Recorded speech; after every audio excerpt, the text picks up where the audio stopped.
రక్షాబంధన్ నేపథ్యంలో తన సోదరితో పాములకు రాఖీ కట్టించే ప్రయత్నంలో ఓ వ్యక్తి ప్రాణాలు కోల్పోయాడు. బీహార్లోని సరన్లో ఈ విషాద సంఘటన చోటు చేసుకుంది. వివరాల్లోకి వెళితే ఆదివారం రాఖీ పండుగ సందర్భంగా పాములు పట్టే 25 సంవత్సరాల మన్మోహన్ తన సోదరితో పాముల జంటకు రాఖీ కట్టించే ప్రయత్నం చేశాడు. ఈ క్రమంలో అతను 2 పాముల తోకలను పట్టుకున్నాడు. ఇంతలో ఒక పాము ఏమరపాటుగా ఉన్న మన్మోహన్ కాలి బొటన వేలుపై కాటు వేసింది. ఊహించని హఠాత్ పరిణామంతో షాక్ తిన్న మన్మోహన్ హుటాహుటిన హాస్పిటల్కి వెళ్ళాడు.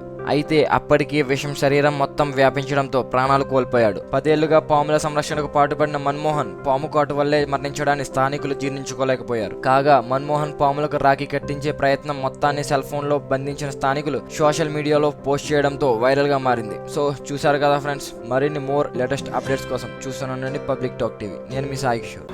హలో, నేను మీ తాగుబోతు రమేష్. హాయ్ అండి, this is Jabardasth Ramu. Hi అండి, నేను మీ చేతన ఉత్తేజ్. నమస్తే. Please subscribe public talk. Please like, share and subscribe Public Talk. Thank you. Subscribe to Public Talk team.